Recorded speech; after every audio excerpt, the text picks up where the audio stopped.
Bro, কার্ডের পিছনে কে টাকা নষ্ট করে? মানে একটা কাগজ, তার উপরে অ্যানিমের পোস্টার ছাপ্পা মারা, এটার পিছনে তোমরা এত টাকা নষ্ট করতেছো ভাই, এটার কোনো মানেই হয় না। I mean, this is a valid question.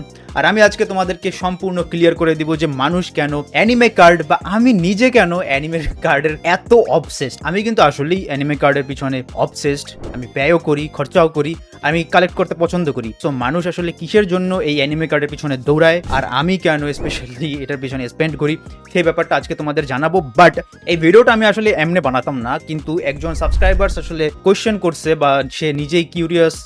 Anime collectible বা অ্যানিমে কালেকশন যেগুলো আছে, ফিগার্স আছে, বা এই মনে করো হ্যাট আছে, বা যে কোনো যে কোনো মার্চেন্ডাইজ তুমি এমনি কিনতে পারো, সেটা কালেক্টিবল হিসেবে ইউজ করতে পারো, বাসায় রাখতে পারো, সেটা একটা মেক সেন্স করে তাও। But anime card, just anime card ভাই, অ্যানিমে কার্ডের পিছনে কে টাকা নষ্ট করে? এটার কোনো ভ্যালিউ আছে বা কি আছে? কথাটা আসলেই সত্য। আমি একসময় নিজেও চিন্তা করতাম বা এইটার পিছনে ভাই, আসলে কিন্তু যদি তুমি ভাবো, একজন নন অ্যানিমে ফ্যান হলে তো তোমার কাছে কোনো মানেই না এটার পিছনে টাকা নষ্ট করার। This is A stupidity. But যদি তুমি একজন অ্যানিমে ফ্যান হয়েও থাকো, অনেক সময় কিন্তু মনে হবে ভাই, অ্যানিমে কার্ড, একটা কাগজের কার্ডের পিছনে আমি তাও ভালো টাকা কিন্তু স্পেন্ড করতে হয় একটা অফিসিয়াল কার্ডের পিছনে। ইয়েস, সেই ব্যাপারটা আজকে আমি তোমাদের সাথে তুলে ধরবো। প্রথমে আমি তোমাদেরকে বলবো যে আমি কেন কালেক্ট করি, আর আমি কেন এত পছন্দ করি, অ্যান্ড দেন ওয়ার্ল্ড ওয়াইড মানুষ কেন এটার পিছনে এত ক্রেজি, সেই ব্যাপারটা আজকে ক্লিয়ার করে দিব তোমাকে। সবার প্রথমে যদি আমি বলি ভাই, ইয়েস, আমার একটা হবি, আমি কালেক্ট করতে পছন্দ করি। অ্যাজ এ বলতে পারো যে অনেকগুলো কার্ড একটা দেখতে ভালো লাগে, ওই হিসেবেও আমার ভালো লাগে, ঠিক আছে? প্যাক খুলতে, প্যাকের মধ্যে আনএক্সপেক্টেড কোনো কিছু পেলে, বা ওইটার মধ্যে আমার একটা কিউরিয়াসিটি থাকে আর এক্সাইটমেন্ট থাকে, সেজন্য আমি কার্ডগুলোকে পছন্দ করি। আর তাছাড়া আমি আসলে খেলি না এটার ব্যাপারে, মানে অ্যানিমে কার্ড দিয়ে আমি কোনো গেম টেম খেলি না। বাট কিছু কিছু কার্ড আছে, এর ভ্যালিউ অনেক থাকে, সে হিসেবেও আমি কালেক্ট করি। আর ওভারঅল বলতে পারো যে অ্যানিমে কালেক্ট করা, মানে কার্ড কালেক্ট করা, এটা আমার একটা প্যাশন বা হবি। এরকম থাকবে অনেকগুলো কার্ড আমার কালেকশনে। আমার কালেকশনে থাকবে, জাস্ট থাকবে, ঠিক আছে? এটা আমার মনের শান্তি। এজন্যই অনেক মানুষ আছে যার জুতার শখ, সে কালেকশনের উপরে কালেকশন, জুতা, দামি দামি জুতা কিনে কালেক্ট করে। কারো আছে টাকার নোট, দেশের নোট, বিদেশের নোট, সব কান্ট্রির নোট কালেক্ট করতে তার পছন্দ। এরকম অনেক হবি আছে। মানুষ আসলে হবিতেই তো, মানুষের যদি হবি না থাকে, প্যাশন না থাকে, সে তো আর মানুষ না। আমি জানি না যে এমন মানুষ আছে কিনা যে যার কোনো হবিই নেই। কেউ বই পড়তে পছন্দ করে, কেউ অ্যানিমে দেখতে ভালোবাসে, আবার কেউ আমার মতো অ্যানিমে কার্ড কালেক্ট করতে পছন্দ করে। সো ওভারঅল আসলে এটাই মেইন কথা, যে প্যাশন ভাই, এটা আমার ভালো লাগে হবি, অ্যাজ এ হবি হিসেবে দেখতেই ভালো লাগে যে আমার একটা ডিফারেন্ট কার্ড থাকবে, আমার কাছে ইউনিকনেস একটা থাকবে। বাট এমন না যে সব টাকা উড়িয়ে দেওয়ার পিছনে, না, ওই না ভাই, জাস্ট একটা আমার মান্থলি যে ইনকাম আছে তার মনে করো 5% বা 2% ওইটা লাগাই দাও। সো এটা জানলা তুমি যে আমি কেন স্পেন্ড করি, বা আমি কেন এটার প্রতি এমন ক্রেজি। এখন ওয়ার্ল্ড ওয়াইড মানুষ কেন এত ক্রেজি, এই আমার মতোই সেম কাহিনীও আছে অনেকের। আবার অনেকে আছে যে এটা প্রফেশনাল লেভেলে খেলে। তুমি যদি জাপানে যাও বা ইংলিশ কোনো কান্ট্রিতে যাও, সেখানে তোমরা দেখবা, স্পেশালি জাপানে এমন ক্যাফেই আছে, বা এমন সেকশনই আছে, এমন জায়গায় আছে যেখানে তুমি 1v1 করতে পারবা তোমার কার্ডের সাথে ওর কার্ডের। আরও বোর্ড আছে, বোর্ড সেকশন আছে, যেমন পোকেমনের গেম আছে, পোকেমনের গেম খেলা যায়। ওয়ান পিসের কার্ড আছে, ওয়ান পিসের কার্ড দিয়েও ওয়ান পিসের গেম খেলা যায়। সিস্টেম আছে, পাওয়ার আছে। তুমি যদি দেখো, অনেক কার্ড আছে, কার্ডের উপরে লেখা থাকবে, পাওয়ার লেখা থাকবে, and S card, SSR card, super rare card, এই টাইপের আছে যেগুলোর পাওয়ার বেশি। কিছু আছে লিডার কার্ড। আমিও সঠিক এই ব্যাপারে, টার্মসগুলোর ব্যাপারে অতটা অজ্ঞ না। বিজ্ঞ না মেবি। আবার কেউ কালেক্ট করে, কারণ হচ্ছে এই যে কার্ড দেখতে পাচ্ছ, মনে করো সাপোজ এটা হচ্ছে নারুটোর অফিসিয়াল একটা কার্ড, অ্যান্ড অফিসিয়াল আর ফেক বা আনঅফিসিয়াল এটা কি সেটাও আমি বলতেছি।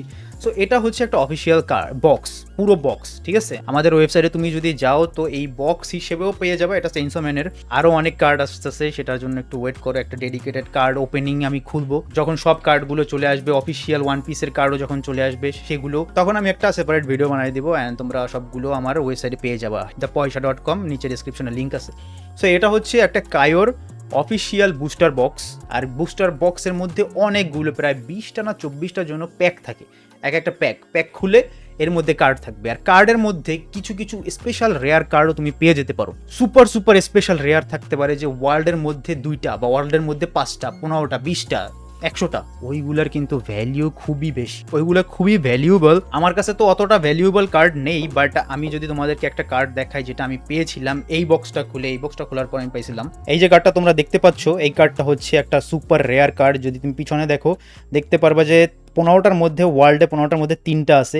এটা কিন্তু সবাই পায় না, এটাকে সিলভার কার্ড। এই যে ভিতরটা দেখতে পারতেছো, এই যে মেটাল, এটা ভিতরে মেটাল, আর এটা সিলভার। আর সিলভার 50 গ্রাম সিলভার আছে এর মধ্যে, মানে 50 গ্রাম সিলভারের দাম তোমরা দেখতে পারো। এখন মনে হয় একটু কমছে, 15,000 টাকার মতো, কিন্তু আমি যখন পাইছিলাম 20,000 টাকা ছিল। সো এটা মেল্ট করলেও এটা তুমি কালেক্টেবল হিসেবেও রাখতে পারো, আবার যদি মেল্ট করো অনলি সিলভারটা যদি তুমি মেল্ট করো তাও 15,000-এর বেশি পাবা। বাট এই জিনিসটা কিন্তু ওয়ান পিসের বা বান্ডাইয়ের রিয়েল কার্ড না, অরিজিনাল কার্ড না। সো এই জন্য দামটা তুমি অফিসিয়াল কার্ডের মতো না পেলেও তুমি এই ভিতরে যে মেটালটা আছে মানে সিলভারটা আছে, এটা তুমি সেল করেও একটা প্রফিট পাবা, তুমি প্রফিট করতে পারবা। মনে করো এই বক্সটা তুমি 3,000 টাকা, সাপোজ আমি বললাম 3,000 টাকায় কিনছো, আর এর মধ্যে 15,000 টাকার একটা কার্ডই পাইছো। বাট আনঅরিজিনাল, আনঅফিসিয়াল, এগুলো তো চাইনিজ কার্ড, এগুলোর কিন্তু অফিসিয়াল কোনো ভ্যালিউ নাই। এগুলো মানুষ কালেক্ট করে খুবই কম আছে যারা কালেক্ট করে। কিন্তু অফিসিয়াল যেই কার্ডগুলো আছে, যেগুলো আমি আনবো, এখন আমার হাতে পৌঁছায়নি, হয়তোবা তোমরা যখন ভিডিওটা দেখতেছো অলরেডি চলে আসছে, তোমরা ওয়েবসাইট চেক করলেই তোমরা বুঝতে পারবা। সেই সুপার রেয়ার কার্ডগুলো কিন্তু অনেক অনেক ভ্যালুয়েবল। এক একটা কার্ডের ভ্যালু আছে $3,000, $4,000 এমনও আছে, ঠিক আছে? 2-3 হাজার তো ওয়ান পিসেরই আছে। আর যদি তুমি পোকেমনের দিকে যাও, পোকেমনের অরিজিনাল কার্ড মিলিয়নে বেচ, মিলিয়ন সামথিং এরকমই ছিল। ওই যে জেক পলের কাছে একটা কার্ড ছিল, পিকাচুর কার্ড, ওটা মনে হয় কত কোটি টাকার বেশি মনে হয় সেল হয়েছে, 1 কোটি টাকার বেশি। তোমরা এখানে দেখতে পারবা সঠিক প্রাইসটা। সো অরিজিনাল যে কার্ডগুলো মানুষ কালেক্ট করে এগুলোর দামও বেশি হয়, আর এক একটা প্যাকের খরচাও অনেক বেশি, মানে ইম্পোর্ট করে আনতে আনতে খরচাও বেশি হয়। আর এর মধ্যে যদি লাকিলি কোনো রেয়ার কার্ড পড়ে যায়, সেই রেয়ার কার্ড আমরা এরকম স্লিভস, যেগুলো প্রোটেক্টর আছে, সেই প্রোটেক্টরের মধ্যে জমা করে রাখি। জমা করার পরে এটা তুমি চাইলে অনলাইনে সেলও করতে পারবা। আবার যদি তুমি বিদেশে কোথাও যাও, সেখানে ট্রেডিং কার্ডের সেই অন্য দেশে তুমি তোমার কালেকশন নিয়ে যদি চলে যাও, সেখানে তুমি সেল করতে পারবা। সো ভালো কার্ডের বা বস কার্ডের, যেগুলো সুপার রেয়ার কার্ড, সেগুলোর ভ্যালিউ বেশি। আর গেমে তো সেগুলো আগেই কাজে বেটার পারফর্ম করার পসিবিলিটি থাকে ভালো কার্ডের। এই গেমের অনেক ব্যাপার আছে, সেগুলোর ব্যাপারে আজকে যাইতেছি না। Thank you so much for watching this video. Hopefully তোমরা কিছু আইডিয়া পাইছো কার্ডের ব্যাপারে, কার্ডের ধারণা হয়তো বা কিছুটা পাইছো। আমি অতটা বেশি জানি না, নিজেও যতটুকু জানি সেইটুকুই আমি তোমাদের সাথে শেয়ার করছি। আর আমি থ্যাংক ইউ সো মাচ। দেখো অন্য একটা ভিডিও, ততক্ষণ পর্যন্ত বাই বাই।